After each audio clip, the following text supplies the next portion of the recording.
بسم اللہ الرحمن الرحیم۔ السلام علیکم۔ یہ کاشان بصیرت کا چینل ہے اور آپ جو کتاب سماعت فرما رہے ہیں اس کا نام ہے 6 تقریریں توحید کے موضوع پر۔ آیت اللہ سید علی خامنہ کی ترجمہ کیا ہے مولانا سجاد حسین مہدوی نے۔ آئیے سنتے ہیں اس کا پارٹ نمبر 12 صفحہ نمبر 147۔ جو شخص نور کے لیے ایک خدا، ظلمت کے لیے ایک خدا، انسان کے لیے ایک خدا اور اونچے اور نچلے طبقے کے لیے الگ الگ خدا کا قائل ہے، وہ اس تخلیق کو 40 الگ الگ ٹکڑے سمجھتا ہے، لیکن توحید کے مطابق تخلیق ایک متصل اور منظم یونٹ ہے۔ انسان، حیوان، پہاڑ، فلک، زمینہ اور تمام موجودات، یہ سب باہمی طور پر متصل اور مربوط ہیں، سب میں وحدت پائی جاتی ہے۔ اذا للذہب کل الیہ بمن خلق، اگر کئی خدا اور معبود ہوتے تو ہر الہ، ہر معبود اپنی مخلوق اور اپنی پیدا کردہ اشیاء کو ایک جانب لے جاتا۔ وَلَعَلَ بَعْضُهُمْ عَلَى بَعْضٍ، اور ان میں سے بعض خدا دوسرے پر برتری حاصل کر لیتے۔ سبحان اللہ عما یصفون، پاک و منزہ و مبرہ ہے خدا ان باتوں سے جن سے ان کی توصیف بیان کرتے ہیں۔ توحیدی مادہ۔ اگلا حصہ سورہ بقرہ کی آیت نمبر 21 اور 22 سے ہے۔ یا ایھا الناس، اے لوگوں، اے انسانوں۔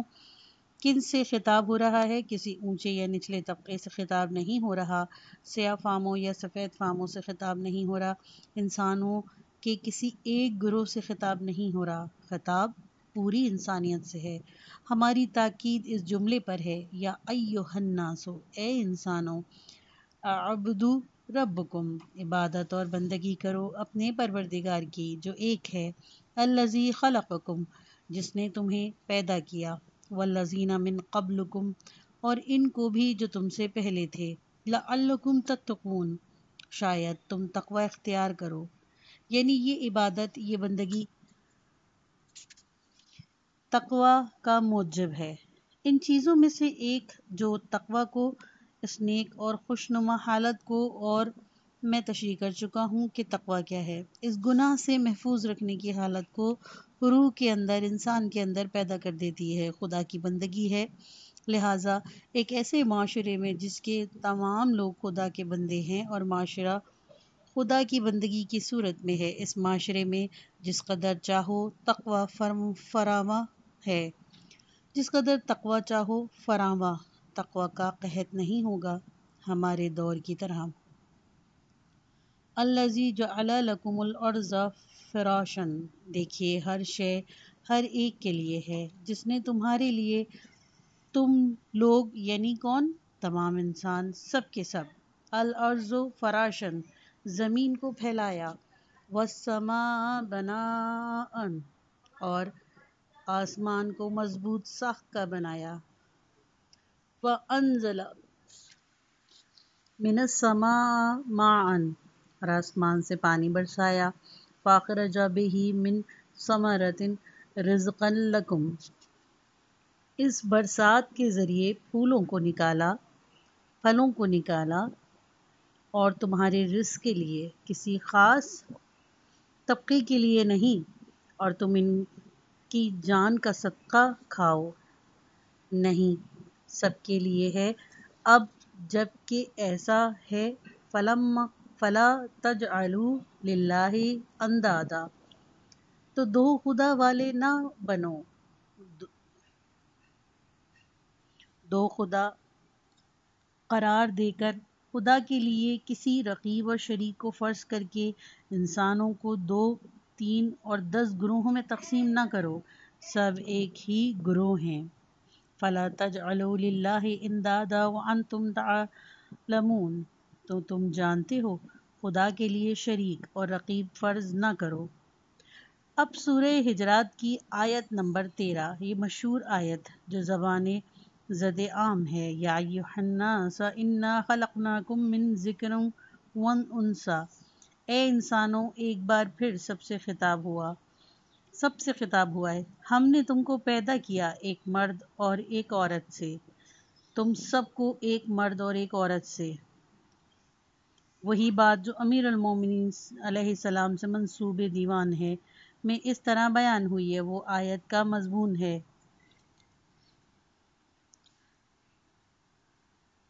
تمام انسانوں کو ایک جیسا خلق کیا ہے، سب کے باپ آدم اور ماں حوا ہیں، سب یکساں اور برابر میں ہیں خلقت کی ابتدا اور بنیاد کے اعتبار سے۔ وَجَعَلْنَاكُمْ شُعُوبًا وَقَبَائِلَ لِتَعَارَفُوا، گروہ ہونا اور قبیلہ قبیلہ ہونا تعارف اور پہچان کے لیے ہے۔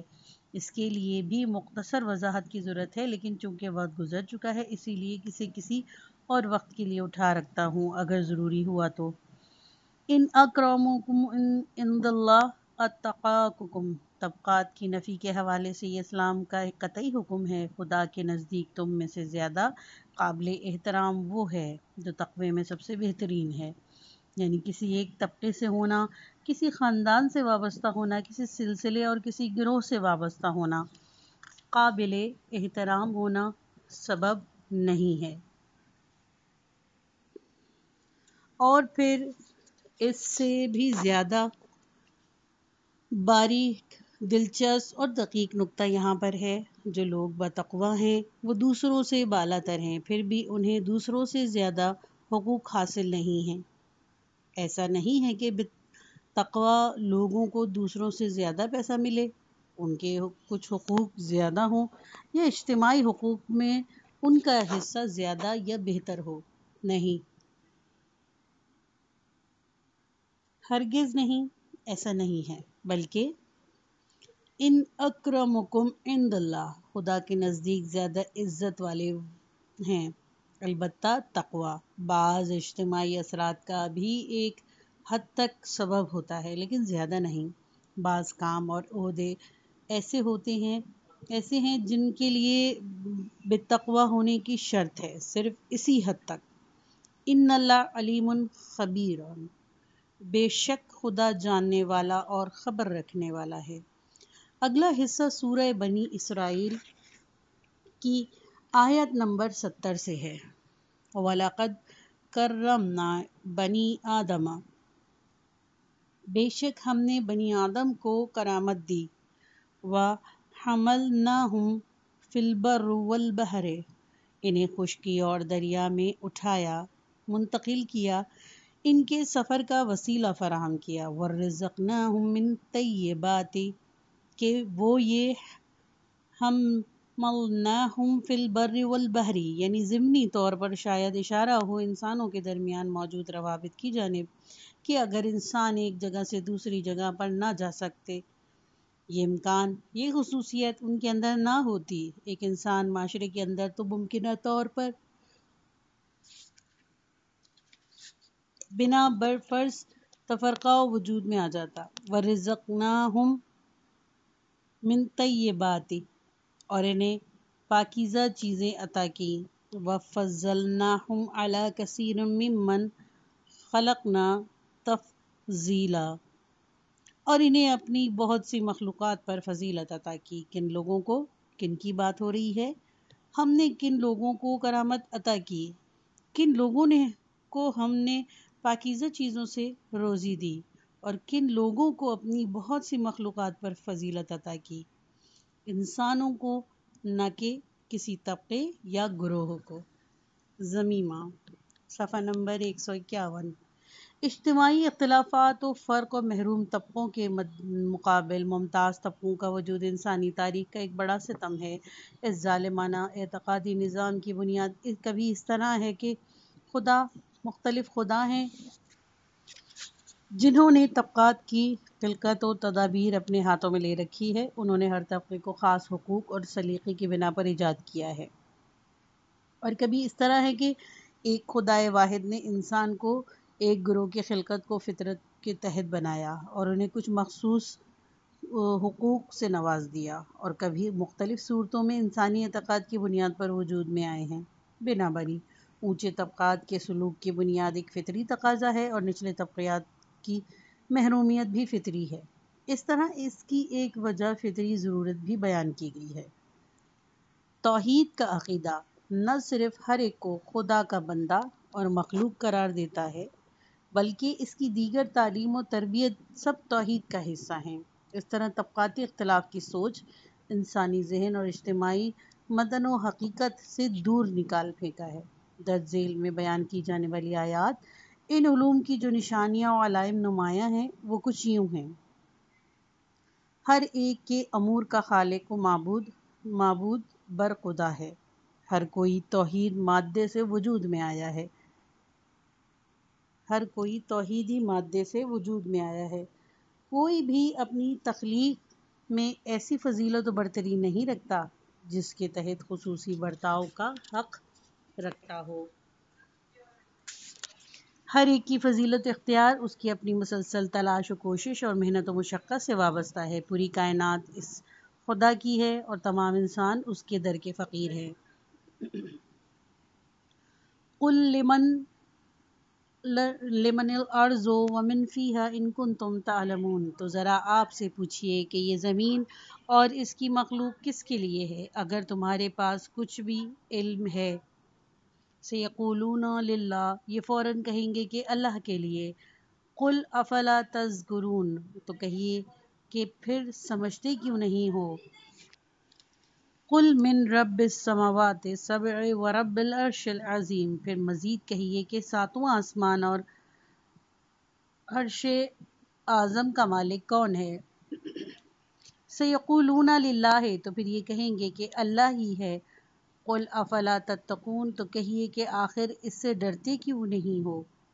قل من بیدہ ملکوت کل شیء وہو یجیر ولا یجار علیہ، پھر کہے کہ ہر شے کی حکومت کس کے اختیار میں ہے کہ وہی پناہ دیتا ہے اور اسی کے عذاب سے کوئی پناہ دینے والا نہیں ہے۔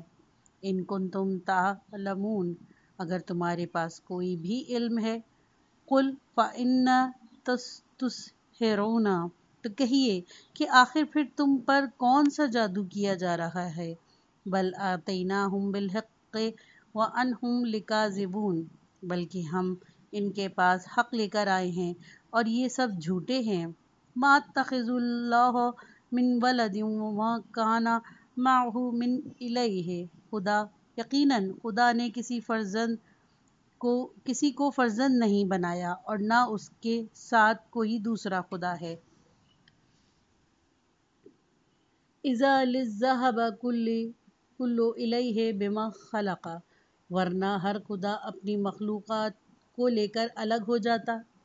وَلَعَالًا بَعْضُهُمْ عَلَى بَعْضٍ، اور ہر ایک دوسرے پر برتری کی فکر کرتا اور کائنات تباہ و برباد ہو جاتی۔ سبحان اللہ ہے عما یصفون، اللہ ان تمام باتوں سے پاک و پاکیزہ ہے۔ سورہ مومنون 23 آیت نمبر 84 تا 91۔ یا ایھا الذین اعبدوا ربکم، اے انسانوں پروردگار کی عبادت کرو۔ الذی خلقکم والذین من قبلکم، جس نے تمہیں بھی پیدا کیا اور تم سے پہلے والوں کو بھی خلق کیا۔ لعلکم تتقون، شاید کہ تم اس طرح متقی اور پرہیزگار بن جاؤ۔ الذی جعل لکم الارض فراشا والسماء بناء، اس پروردگار نے تمہارے لیے زمین کا فرش اور آسمان کا شامیانہ بنایا ہے۔ وَأَنزَلَ مِنَ السَّمَاءِ مَاءً فَأَخْرَجَ بِهِ مِن ثَمَرَاتٍ رِزْقًا لَكُمْ، پھر آسمان سے پانی برسا کر تمہاری روزی کے لیے زمین سے پھل نکالے ہیں۔ فَلَا تَجْعَلُوا لِلَّهِ أَنْدَادًا وَأَنْتُمْ تَعْلَمُونَ، لہٰذا اس کے لیے جان بوجھ کر کسی کو ہمسر اور مثل نہ بناؤ۔ سورہ بقرہ 2 آیت نمبر 21 اور 22۔ یا ایھا الناس انا خلقناکم من ذکر و انثی، انسانوں ہم نے تم کو ایک مرد اور ایک عورت سے پیدا کیا ہے۔ وجعلناکم شعوبا وقبائل لتعارفوا، اور پھر تم میں شاخیں اور قبیلے قرار دیے تاکہ تم آپس میں ایک دوسرے کو پہچان سکو۔ ان اکرمکم عند اللہ اتقاکم، بے شک تم میں سے خدا کے نزدیک زیادہ محترم وہی ہے جو زیادہ پرہیزگار ہے۔ ان اللہ علیم خبیرہ، اور اللہ ہر شے کا جاننے والا اور ہر بات سے باخبر ہے۔ سورہ حجرات 49 آیت نمبر 13۔ وَلَقَدْ كَرَّمْنَا بَنِي آدَمَ، اور ہم نے بنی آدم کو کرامت عطا کی۔ وَحَمَلْنَاهُمْ فِي الْبَحْرِ وَالْبَرِّ وَالْبَحْرِ، اور انہیں خشکی اور دریاؤں میں سواریوں پر اٹھایا ہے۔ وَرَزَّقْنَاهُمْ مِنْ الطَّيِّبَاتِ، اور انہیں پاکیزہ رزق عطا کیا ہے۔ وَفَضَّلْنَاهُمْ عَلَى كَثِيرٍ مِّمَّنْ خَلَقْنَا تَفْضِيلًا، اور اپنی مخلوق میں سے بہت سوں پر فضیلت دی ہے۔ سورہ اسرائیل 17 آیت نمبر 70۔ پانچویں تقریر کا اختتام ہوا۔ چھٹی تقریر توحید کے نفسیاتی اور روحانی اثرات۔ بسم اللہ الرحمن الرحیم۔ الذین استجابوا للہ والرسول من بعد ما اصابهم القرح للذین احسنوا منہم واتقوا اجر عظیم۔ الذین قال لهم الناس ان الناس قد جمعوا لكم فاخشوهم فزادهم ایمانا وقالوا حسبنا للہ ونعم الوکیل۔ سورہ آل عمران 3 آیت نمبر 172 اور 173۔ توحید کے اجتماعی اثرات۔ معاشرے کے اندر توحید کے جو اثرات مرتب ہوتے ہیں اور جو انسانی شکل معاشرے اور توحیدی معاشرے کو یہ توحید عطا کرتی ہے، اس کے حوالے سے کچھ گفتگو ہوئی۔ البتہ اس حوالے سے کچھ دوسری بحثیں بھی ہیں، لیکن مختلف وجوہات کی بنا پر اس بحث کو جاری رکھنے سے گریز کیا گیا۔ ان میں سے اہم ترین پہلو یہ ہے مثلاً توحید اور نظریہ توحید کے توحیدی معاشرے کے مالی امور پر اثرات، جو کہ توحیدی قرارداد کا ایک اہم نکتہ ہے۔ البتہ اس حوالے سے بہت زیادہ گفتگو ہونی چاہیے، لیکن قرآنی آیات سے اس نتیجے کو نکالنا کسی حد تک ایک لطیف اور ظریف کام ہے، اور عمومی بحث و مباحثے میں اس کا مقام نہیں ہے۔ اگرچہ قرآن میں یہ تعبیر آئی ہے کہ وَآتُوهُم مِّن مَّالِ اللَّهِ الَّذِي آتَاكُم، مال خدا میں سے، اس مال میں سے جو خدا نے تمہیں دیا ہے، اور وہ خدا کا مال ہے، عطا کرو، یعنی غریبوں کو اور ضرورت کے وقت عطا کرو۔ اور یہ مال دنیا کے حوالے سے توحیدی نظریے کی نشاندہی ہے۔ یہ سب ہے، لیکن مال کے حوالے سے جو آیات ہیں، ان سے مجموعی طور پر توحیدی نظریے کے مطابق نتیجہ اخذ کرنا اور استفادہ کرنا، یہ ایک زیادہ علمی ماحول کا کام ہے، ظریف ہے، دقیق ہے۔ کسی بھی طرح سے ایسا نہیں ہے کہ ہم کسی کاغذ پر لکھیں اور آپ کے ہاتھ میں دے دیں، پھر یہاں اس پر مثلاً 1 گھنٹہ بحث کر لیں۔ اس سے ہم نے صرف نظر کیا۔ دوسرا پہلو یہ تھا کہ اسلام کے اعتقادی اصولوں اور آئیڈیالوجی کے حوالے سے کچھ بہت ضروری بحثیں ہمارے پاس ہیں۔ ابھی ہمارے پاس موضوعات ہیں جنہیں ماہ رمضان کے آخر تک اگر عمر اور مواقع ہوا تو مکمل کرنا ہے، یا کم از کم کسی مناسب نتیجے تک ضرور پہنچانا ہے، اور ظاہر ہے کہ اگر ہم اسی طرح چلتے رہے تو تمام فصول اور تمام مسائل کو زہر بحث لاتے رہیں گے، تو اس مقام تک نہیں پہنچ پائیں گے جو ہمارے مد نظر ہے۔ یہ ہوئے 2 پہلو۔ مجموعی طور پر یہ تھیں وہ وجوہات جن کی بنا پر معاشرے پر توحید کے اثرات کی بحث کو جاری رکھنے سے صرف نظر کیا گیا۔ ذمہ دار معاشرہ۔ اگرچہ ہمارا موضوع توحید ہے، لیکن ایک ایسی بحث ہے جو ہماری ابتدائی بحثوں سے تناسب رکھتی ہے، جو ہم نے ایمان کے اثرات اور وہ خوش خبریاں جو مومنین کو دی گئی ہیں کے حوالے سے کی ہیں۔ ایمان جس کو ہم نے بیان کیا تھا، یعنی وہ حالت جو عمل پر ابھارتی ہے، عمل پر ابھارنے اور ذمہ داریاں ڈالنے والا عقیدہ، اور ہم نے یہ بھی کہا ہے کہ اسے شعور کے ساتھ ہونا چاہیے، آنکھیں بند کر کے نہیں، عمل صالح سے خالی اور دور نہیں ہونا چاہیے۔ یہ وہ بحثیں ہیں جو ہم نے پہلے کر چکے ہیں۔ توحید پر عقیدے ایک ایمان ہے، ایسا ایمان جو ایک باشعور محد کے لیے شعور و آگاہی کے ساتھ ہے، ایسا ایمان جو عمل پر ابھارتا ہے اور ذمہ داریاں پیدا کرتا ہے۔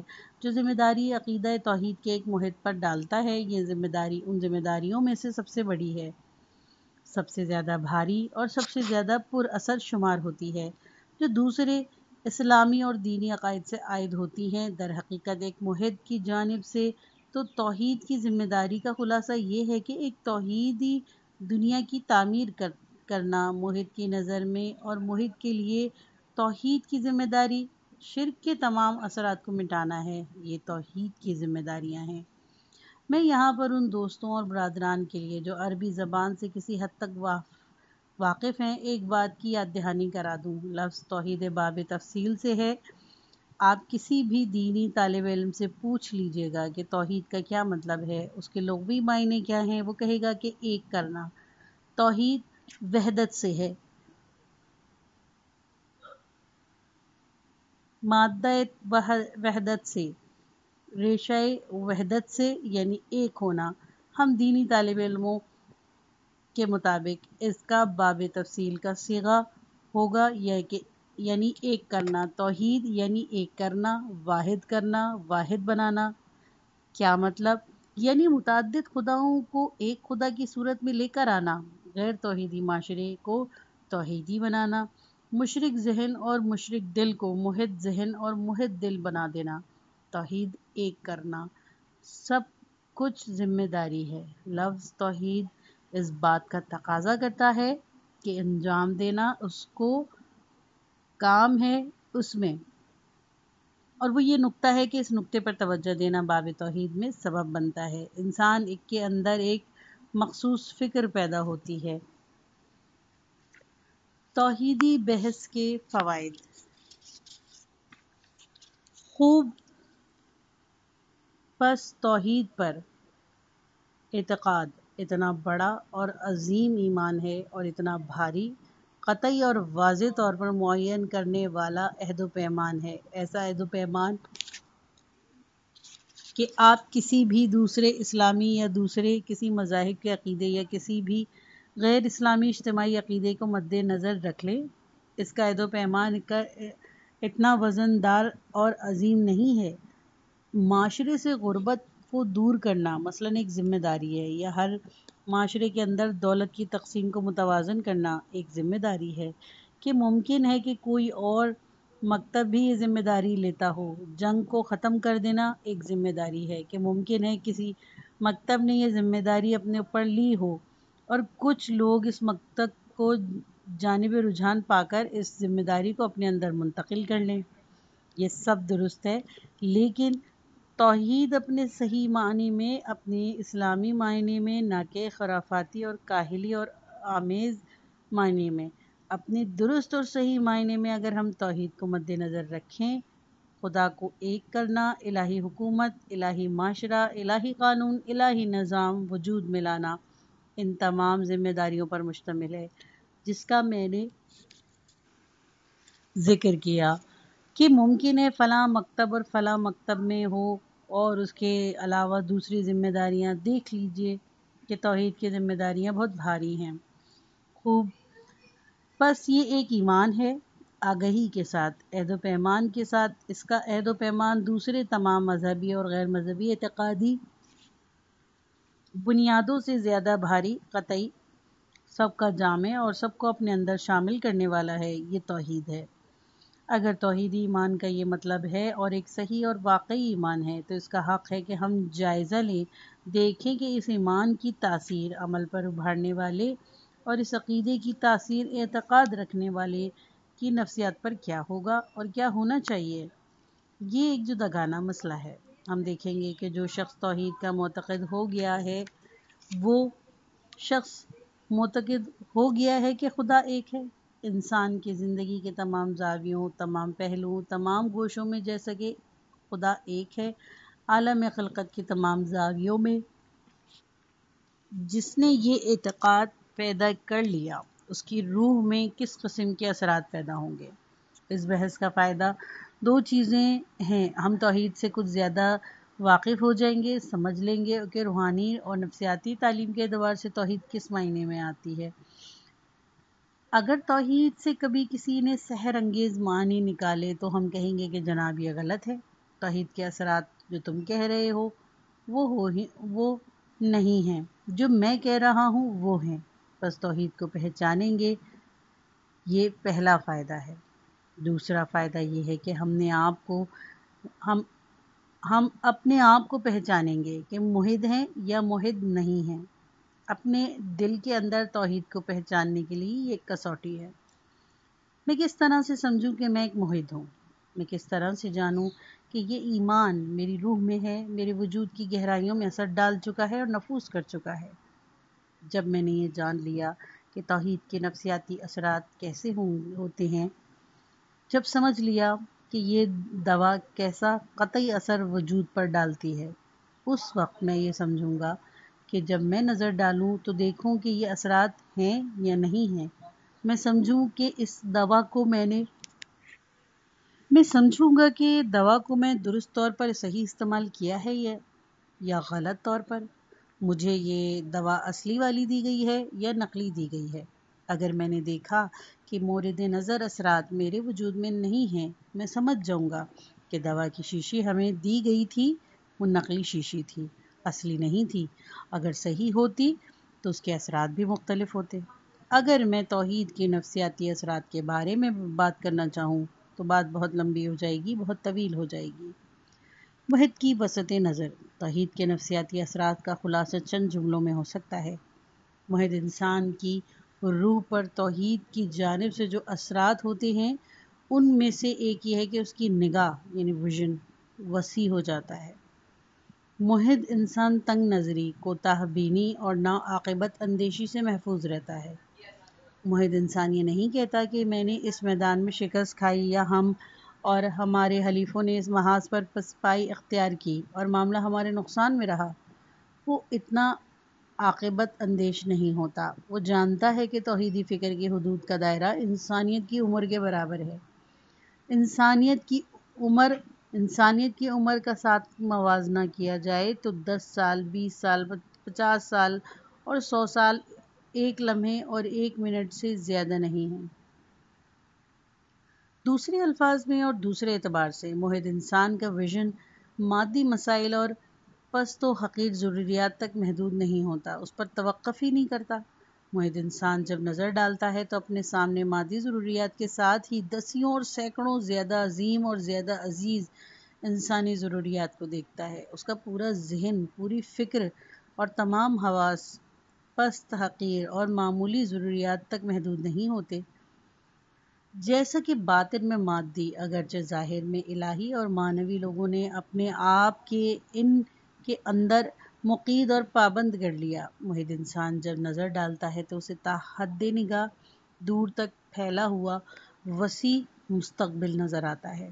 جیسا کہ میں نے گزشتہ کسی دن میں عرض کیا تھا، موحد دنیا کو آخر نہیں سمجھتا، کیونکہ وہ دنیا کو آخرت سے متصل دیکھتا ہے۔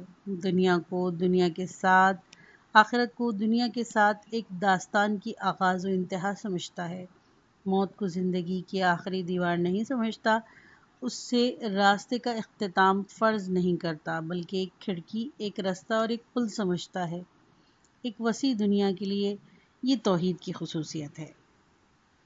بے جا خوف و ہراس ایک غیر موحد انسان کے لیے اگرچہ کتنا ہی بے لوث ہو، عظیم اور انسانی نظریات کی طرف کتنا ہی مجذوب کیوں نہ ہو، موت کے وقت اس کے نزدیک ہر چیز کا خاتمہ ہو جاتا ہے، جبکہ موحد انسان کے لیے موت کا وقت ایک وسیع تر زندگی، ایک زیادہ دلچسپ اور زیادہ خوشنما ماحول کا آغاز ہے۔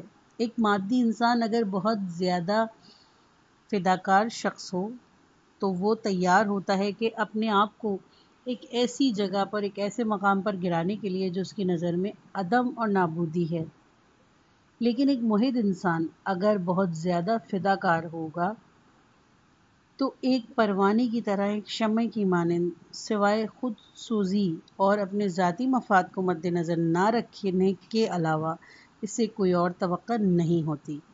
اور اگر وہ اتنا فداکار نہ ہو، اس قدر قربانی نہ دینا چاہے، پھر بھی اس کے لیے ایک ایسے مقام پر گرنا جسے مادی انسانی نابودی سمجھتا تھا زیادہ آسان ہے، کیونکہ وہ اسے نابودی نہیں سمجھتا۔ وہ اس جگہ کو وسیع انسانی زندگی کا ایک دوسرا ماحول، ایک دوسرا مقام اور ایک دوسرا علاقہ سمجھتا اور جانتا ہے۔ محیط کی نفسیات پر توحید کے اثرات میں سے ایک اور اثر یہ ہے کہ اس کے اندر سے خوف کی جڑوں کو نکال پھینکتا ہے، اور یہ بہت اہم بات ہے۔ قرآن مجید کے اندر چند موارد میں ان میں سے چند ایک مورد آج آیات کی صورت میں آپ کی سماعتوں تک پہنچیں گی اور مورد تدبر قرار پائیں گی۔ مومنین سے مخاطب ہوتا ہے کہ